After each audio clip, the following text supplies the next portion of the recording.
Record for most points in the finals clinching game. Bob got in the show. Special performance from a special player. Here he was after the game last night. Well, obviously, I wanted to get the job done. You know, but that's my stubborn side. Like, it's easy to go somewhere and go and win a championship with somebody else. It's easy. I could go, like, I don't want to put anybody in the spot, but I could go to a super team and, you know, just do my part and win a championship, still won. But this is the hard way to do it, and this is the way to do it. And we did it. All right, Steven, what do you make of Giannis's comments that he could have gone to a super team to win a title, but instead chose to stay and do it the hard way? It means a lot to him to stay and win it in Milwaukee, but he's on a super team. You got Drew Holiday, you got a closer in Middleton. He's the most dominant player that I've seen in a long time, and I got to give him his credit. But he has a closer. He has a closer. Same thing, just like Shaq had. Shaq was the most dominant, but he had a closer in Kobe. And you have Drew Holiday, one of the best defenders in the game. So don't make it seem like your team is just a whole bunch of D-leaguers. You know, you have one D-leaguer that's an all-star now. So you have a super team. You might not have super names and guys that's selling tennis shoes, but you have a super team. Don't diminish your teammates. Hold on a Nick. second. Go ahead. He's not diminishing his teammates there at all. We know what he's talking about, Steven. Going to a team that has already... What do you mean? Do you not? What do you mean? You know one thing, and I know another. I know one thing as a player, and you know one thing as sitting on that side. Yeah, I get that, but I think there is, but language matters, right? And we all have similar definitions of words, and there has been almost an accepted definition of what is and what is not a super team in today's era. What it has always. Let me ask you this. Did you consider the Bucks a super team a month ago? Have you ever said Milwaukee Bucks favorites to win the East because they've got a super team? Did you ever think that? Ever? I'm not saying he's on a super team now. What I'm saying is don't diminish the teammates. You have two great players on your team. Just because they're not selling shoes and they're not all over billboards don't mean you're not on a super team. You have great players on your team. Brook Lopez is a great player. He might not be. Okay, so don't diminish his teammates now. Well, I think there's a lot of things we can say about Giannis. I think diminishing his teammates, I don't think that's what he was doing at all. I think his point, though, listen, he won the title. He gets to talk his ass, and he's right. Now, there are different reasons that different players move around. So you have, for example, Kevin Garnett. He left because he had no choice, in my opinion. Like, he had gotten as far as you could possibly get to in Minnesota. If he wanted to win a title, he was going to have to leave. It's a similar situation I think Damian Lillard currently finds himself in. You have other guys who leave by choice, right? Shaq with Orlando. Shaq had just gotten to the finals. Penny was there. He's like, nope, want to go to LA. That's better for me, better chance to win a title, better for my brand. Go there. And then you have certain guys, by the way, who never need to leave, never have any reason to leave. Magic, drafted to a team with Kareem. Kobe, drafted to a team with Shaq. Makes perfect sense to stay. And then you have the Giannis path, which is drafted to a team, they build it, they build around him, they suffer failures, he sticks through it, and now he's at the top of the mountain.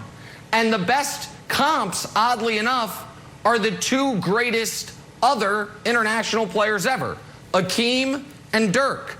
Akeem made a finals early, suffered for 10 years in Houston, stayed, won a title. Dirk he made a finals early, suffered is strong, but played 13 years in Dallas, stayed, and then won the title. And now Giannis, they didn't make the finals early, Brandon, but they were the #1 seed. They were 2 games away from the finals. He stayed, signed the extension, which is why they went out and got Drew Holiday, and now he won the title. Oof. Right. Listen, Nick, the market always corrects itself. The stock market, look, it's not going to ride high for 30 years straight. There's always going to be some type of correction. Why am I using that right now? Because the last 10 years or 7 to 10 years, it's been, you know what, let's create these super teams. Let's go out there and find a better situation.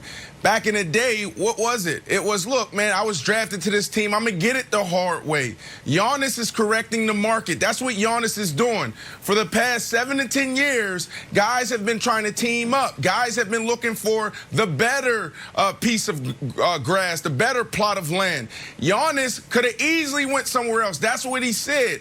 90% of the avid NBA fans, 90% of everyone covering basketball after last year in the bubble said Giannis needs to move on. When Giannis opted to stay, everybody said, what is he doing? So he's literally just, he's content with staying there. And we start talking about where he's from. Oh, those guys over there playing, you know, on the international scene, they just think different. They don't grow up with the sense of entitlement that our NBA players nowadays have. So Giannis now probably has Dame Lillard rethinking leaving Portland. He probably has Steph Curry saying, you know what? Yeah, let me go with my gut and stay out here in the Bay. I've already done it here, won a few championships, MVPs, et cetera, et cetera. I don't need to do it. Giannis is the example right now. Look, I don't personally like it. He bet on himself and he won. But at the end of the day, you know as a player, when your time is up, your time is up. And for Giannis, he felt like it wasn't that wasn't the situation in Milwaukee, Wilds.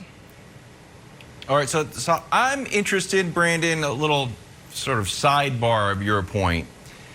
Is less inspiring guys who are later in their career, like, like Dame and Steph, and more about younger guys? Do guys who are younger, who are sort of like in the midst of their like post-rookie deal, guys like Zion, Tatum, John Morant tweeted out that he needs to get a championship. Do those guys think that, are those guys motivated to stay a little bit longer? With one huge caveat, the Milwaukee Bucks did right by Giannis.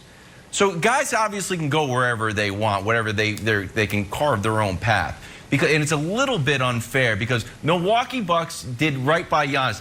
They literally built a new stadium. They signed Drew to a huge deal and placed faith in. They gave him more money than anybody else, part of his, like, you stay with the same team, Supermax. They signed his brother. Like, they built this squad around him. And I also think it goes back a little bit to the fact that, and Giannis mentions this, that they took a chance on him. He was 6'9", $190.